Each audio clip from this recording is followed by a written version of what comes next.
नमस्कार दोस्तों। तो दोस्तों, हमारे YouTube चैनल पर आपका स्वागत है।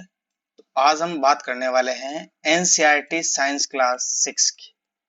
दोस्तों, आपको इस चैनल पर साइंस से रिलेटेड और जितने भी एग्जाम हैं जो जो कि आपके कंप्यूटेशन से संबंधित है, जिसमें साइंस आती है, अदर सब्जेक्ट आती है, उन सब सब्जेक्ट को लेकर आएंगे। आज हम बात करने वाले हैं क्लास 6 की, और वो भी किसकी? एनसीईआरटी की ये बुक है।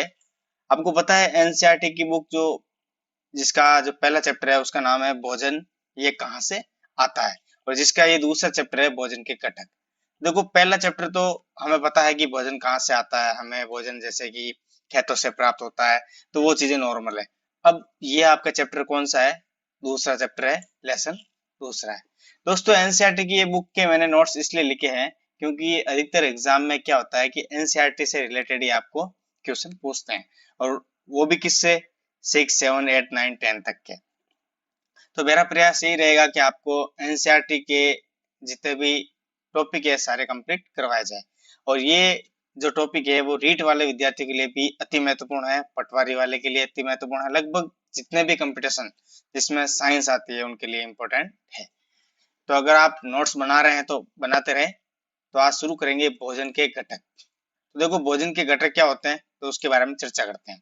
तो देखो, मुख्य पोषक तत्व में क्या आता है? जैसे कार्बोहाइड्रेट है, प्रोटीन है, वर्षा है, विटामिन है, खनिज लवण है, जल है। ये सभी क्या है? मुख्य पोषक तत्व है। इसके बिना हमारा शरीर ना तो कार्य कर सकता है और ना ही इधर उधर सक्रिय रह सकता है। तो हमारे शरीर को चलमान रहने के लिए मुख्य तत्वों की या मुख्य पोषक तत्वों की आवश्यकता पड़ती है, जिसमें कौन कौन है?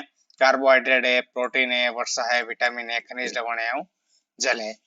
जो जो छठी क्लास के विद्यार्थी है वो भी देख सकते हैं, उनके लिए भी है, और जो कंपटीशन से रिलेटेड है उनके लिए भी ये वीडियो है।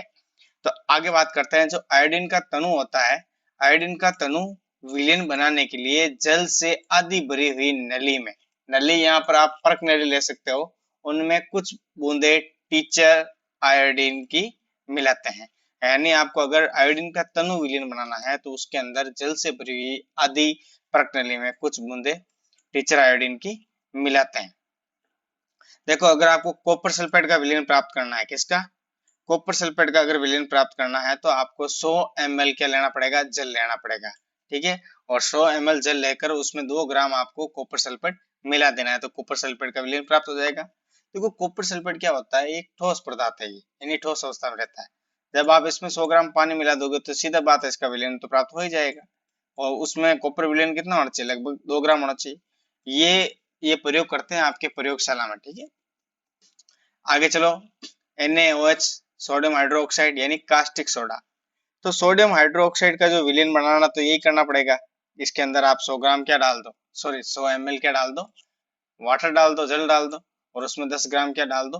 NaOH डाल दो। तो NaOH ये क्या होता है? ठोस के रूप में रहता है। जब आप इसको 100 ml जल में मिलाओगे तो ये क्या हो जाएगा?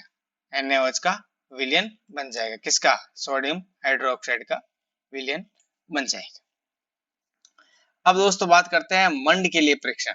इसके लिए परीक्षण कर रहे हैं हम, मंड के लिए परीक्षण। तो मंड के लिए परीक्षण करने के लिए आप क्या करोगे?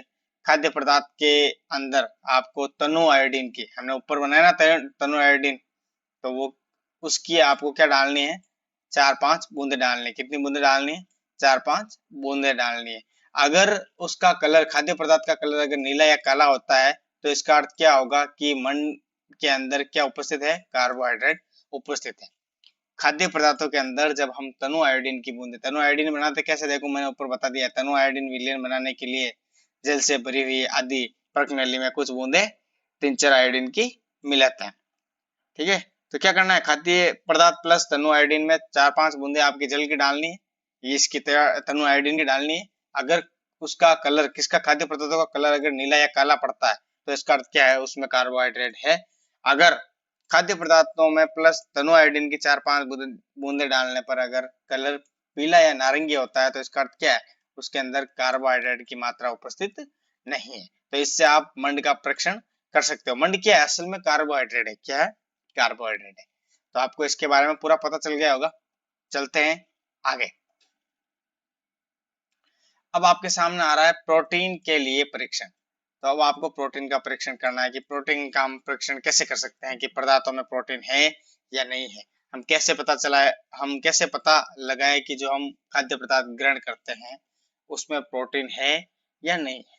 तो ध्यान दीजिए स्क्रीन पर। तो आपके सामने क्या है, खाद्य पदार्थ चूर्ण। तो देखो चूर्ण के रूप में खाद्य पदार्थ है और लगभग 10 बूंद किसका मिश्रण है, साथ में जल का मिश्रण आपको लेना है। खाद्य पदार्थ तो है ही, और फिर उसमें 2-3 बूंद आपको कॉपर सल्फेट की मिलानी है। ऊपर वाले आगे एक कॉपर सल्फेट विलयन बनाना मैंने बता दिया था। कैसे बनाते हैं, कॉपर सल्फेट के अंदर 100 ml आप जल डाल दो 2 ग्राम कॉपर सल्फेट में, और फिर 10 बूंद NaOH की। कितनी होनी चाहिए, 10 बूंद NaOH की।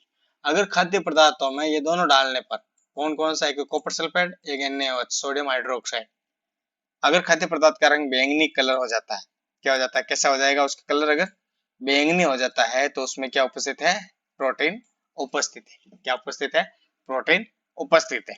ये किसका परीक्षण कर रहे हैं हम, प्रोटीन के परीक्षण के लिए। अब चलते हैं आगे, वसा का परीक्षण। तो देखो वसा का परीक्षण कैसे पता चला, आप कैसे पता लगाओगे कि जो हम भोजन ग्रहण कर रहे हैं उसके अंदर वसा की मात्रा है, ठीक है, या उसके अंदर फैट है। तो देखो इसके लिए 2 पद्धतियां हैं। कौन कौन सी पद्धतियां है, पहली पद्धति है सूडान, थर्ड पद्धति, ठीक है, और दूसरी है कागज पर धब्बा परीक्षण। तो हमारे जो 6 क्लास में है वो है दूसरी, कौन सी है, कागज पर धब्बा परीक्षण। तो इसमें आपको क्या करना है, जो भी जैसे आपको पता है ना, कभी कभार जो पूड़ी वगैरह होती है तो उसको हम कागज के अंदर लपेट कर लगते हैं तो कागज पर धब्बा बन जाता है। तो वो किसका है, वसा का धब्बा। तो इसी प्रकार इसमें यही है कि खाद्य पदार्थों को अगर कागज में लपेट कर या कसना या कूटना तो क्या बन जाएगा, तेल का धब्बा बन जाएगा। तो इससे हम क्या पता लगा लेंगे कि वसा की उपस्थिति है। लगाते हैं ना कभी कभार कपड़ों पर भी, अगर तेल की कुछ चीजें हैं तो वो अगर गिर जाए तो वहां पर धब्बा बन जाता है। कागज पर, तो कागज पर वही अगर कागज पर अगर हम कोई तेल की चीज रख देते हैं जो तेल में बनी हुई है तो वो उस पर धब्बा बना देगी, जिससे हम पता लगा लेंगे कि इस खाद्य पदार्थ में किसकी मात्रा है, वसा की मात्रा है, यानी फैट की मात्रा है। अगला आपके सामने है वसा एवं कार्बोहाइड्रेट से युक्त भोजन। देखो जो वसा एवं हाइड्रेट से युक्त भोजन होता है वो हमेशा ऊर्जा देने वाला होता है। अगर हम, आपको पता है ना कि जितनी ज्यादा वर्षा लेता है उतना ज्यादा अधिक कार्य करता है, यानी उसको उतनी ज्यादा ऊर्जा अधिक मिलती है।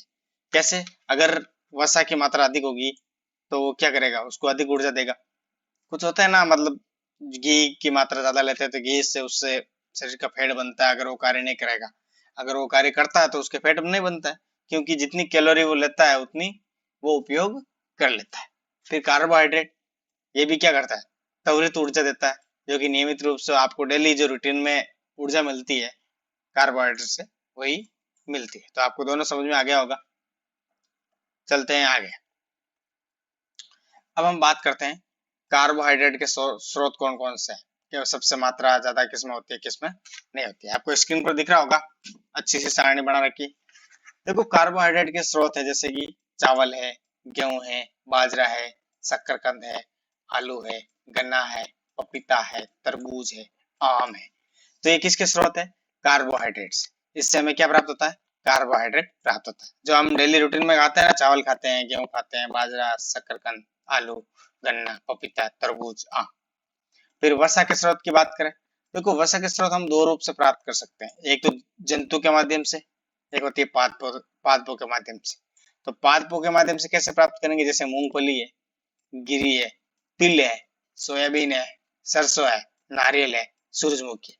तो इनसे हमें किसकी प्राप्ति होती है, वर्षा की प्राप्ति होती है। मूंगफली में वर्षा निकलती है ना, मूंगफली का तेल है, गिरी है, तिल है, सोयाबीन का तेल निकलता है, सरसों का तेल निकलता है, सूरजमुखी का भी निकलता है। तो ये क्या है, वर्षा के स्रोत है। देखो अब जंतु स्रोत की बात करें, देखो घी प्राप्त होता है जंतुओं से होता है।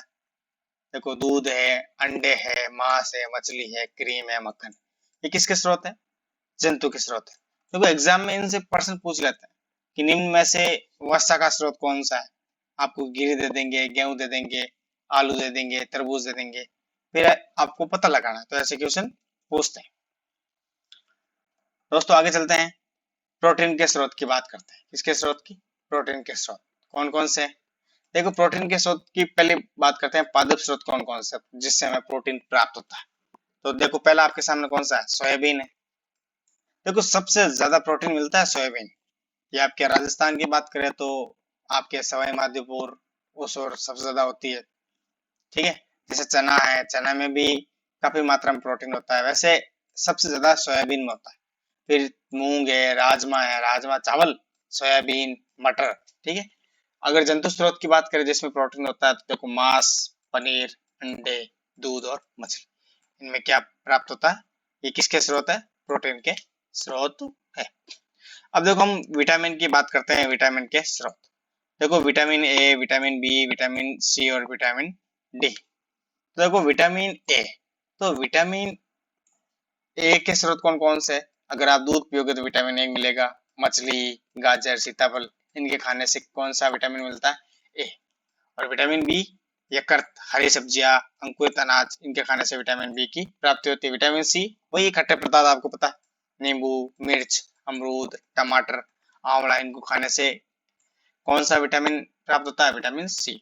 और विटामिन डी, देखो कुछ क्या होता है कि ये यहाँ पर अक्सर क्वेश्चन गलत करके आ जाता है, कैसे, एग्जाम में पूछ लेते हैं कि विटामिन डी प्राप्त होता है, ऑप्शन में आ जाता है 4 ऑप्शन, दूध, मक्खन, अंडे, सूर्य, ठीक है। तो कोई खाली सूर्य करके आ जाएगा, गलत। देखो विटामिन डी सूर्य के अलावा भी प्राप्त होता है, किससे, जैसे दूध है, मक्खन है, अंडे है, मछली है, सूर्य है, ठीक है। अत्यधिक मात्रा में बात करें तो सूर्य से प्राप्त होता है, वरना लगभग विटामिन डी इनसे प्राप्त होता है। तो आगे बात करते हैं हम, अगला है प्रोटीन। देखो प्रोटीन का कार्य क्या है, प्रोटीन हमारे शरीर में वृद्धि करता है, विकास करता है और स्वास्थ्य को सही रखता है, यानी स्वस्थ रखता है। किसको, प्रोटीन किस लिए सहायक है, हमारे शरीर की वृद्धि के लिए सहायक है, विकास के लिए सहायक है, कौन, प्रोटीन। अब बात करते हैं कि विटामिन जो हमारी रोगों से सुरक्षा करता है। तो देखो विटामिन ए क्या काम आता है, विटामिन ए ये हमें आंखों एवं त्वचा के रोगों से बचाता है, जो कि आंखों और त्वचा के रोगों से संबंधित है उनसे बचाता है। और साथ हम बात कर लेते हैं कि कमी से होने वाला रोग कौन सा है। देखो विटामिन ए की कमी से होने वाला रोग कौन सा है, रतौंधी। फिर है विटामिन बी, देखो विटामिन बी, तो विटामिन बी बेरी से बचाव करता है, और इसकी कमी से होने वाला रोग कौन सा हो जाएगा, बेरी। और विटामिन सी, ये क्या है, करता है, रोगों से लड़ने में सहायक है, और इससे इसकी कमी से होने वाला रोग है आपका स्कर्वी। अगला है विटामिन डी। देखो विटामिन डी अस्थियों से संबंधित है, ये क्या करता है, दांतों को मजबूत करता है, किसको करता है, दांतों को मजबूत करता है। अगर इसकी कमी से रोग पूछे तो वो हो जाएगा आपका रिकेट्स। अक्सर ये बच्चों में होता है, हड्डियों से संबंधित रोग है, कौन सा रोग, रिकेट्स, जिससे बच्चे की हड्डियां जुड़ती नहीं है, और मतलब हम कह सकते हैं कि हड्डियां कमजोर हो जाती है। चलो आगे चलते हैं, आयोडीन के स्रोत कौन कौन से हैं, नमक है, मछली है, अदरक है, ये किसके स्रोत है, आयोडीन। इससे हमें क्या प्राप्त होता है, आयोडीन। देखो आयोडीन की कमी से कौन सा रोग होता है, गलगंटा, गेंगा गलगंटा, है ना। आगे चलो, फास्फोरस के स्रोत, फास्फोरस के स्रोत कौन कौन से, जैसे दूध है, केला है, मिर्च है, अंकुरित अनाज है, ये किसके स्रोत है, फास्फोरस के स्रोत है। इससे हमें फास्फोरस मिलता है। आयरन, हमारे शरीर में देखो लोहे की मात्रा भी होती है, आयरन मैन, ठीक है। तो आयरन, अगर हमारे शरीर में आयरन की कमी है तो हमें क्या खाना चाहिए, मांस, मछली, हरी सब्जियां, पालक, गुड़। देखो पालक, मेथी, अथवा खाओ, रतौंधी को दूर भगाओ, है ना। तो इससे आयरन की प्राप्ति होती है, गुड़ खाने से, मछली, ठीक है, मांस, मछली, हरी सब्जियां, पालक, गुड़, इनके खाने से हमें आयरन की प्राप्ति होती है। किसकी प्राप्ति होती है, आयरन की। और अगर हमें कैल्शियम की प्राप्ति चाहिए, अगर हमें कैल्शियम की कमी है और कैल्शियम की पूर्ति करना है तो दूध, अंडा, हरी सब्जियां, हरी पत्तेदार सब्जियां खानी चाहिए, जिससे किसकी पूर्ति होती है, कैल्शियम की पूर्ति होती है। आगे बात करते हैं हम रोग की। देखो कैल्शियम की कमी से होने वाला रोग कौन सा है, अस्थियां एवं दंत से। इससे क्या हो जाएगा, कैल्शियम की कमी होगी तो क्या होगा, हड्डियां कैल्शियम और फास्फोरस की बनी होती है, तो क्या हो जाएगा, हड्डियां कमजोर हो जाएगी, अस्थियां कमजोर हो जाएगी, और दांतों का क्षय होने लग जाएगा, दांत खराब होने लग जाएंगे, दांत टूटने लग जाएंगे। फिर देखो आयोडीन की कमी से गेंगा रोग होता है, गोइटर, जो कि आपकी थायराइड ग्रंथि से संबंधित है। थायराइड ग्रंथि क्या कर जाती है, सूज जाती है, गले वाली, है ना। तो कौन सा रोग हो जाता है, गेंगा या गोइटर बोल सकते हैं। और लोहे की कमी से अरक्तता, ठीक है, एनीमिया रोग आपने सुना होगा, जिसमें पूरा आदमी पतला पतला हो जाता है बिल्कुल, ठीक है। लोहे की कमी, लोहे यानी आयरन की कमी से। आयरन की प्राप्ति कैसे होती है?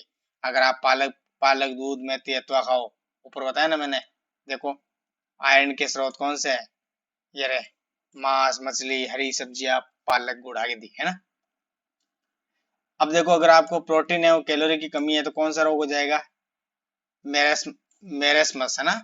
और अगर प्रोटीन की कमी है तो क्वाशियोर का रोग हो जाएगा। तो ये ध्यान रखना है कि प्रोटीन एवं कैलोरी की कमी से मेरेस्मस रोग हो जाता है, जबकि प्रोटीन की कमी से क्वाशियोर रोग हो जाता है। ये एग्जाम में अक्सर पूछते हैं। तो आज के लिए ये लेसन एक ही काफी है। कैसा लगा कमेंट में जरूर बताएं। और अगर आपको इसी प्रकार अगले चैप्टर पढ़ने हैं तो हमारे चैनल को सब्सक्राइब करें और बेल आइकन का बटन जरूर दबाएं। दोस्तों, मैं आपको बता देता हूं, क्योंकि आपको ये 6 क्लास के नोट्स है, इसके साथ ही आपको 7th 8th 9th 10th तक के सारे पीडीएफ भी मिल जाएगी। उससे पहले क्लास से देखते रहे और हमारे साथ चैनल के साथ बने रहे। धन्यवाद।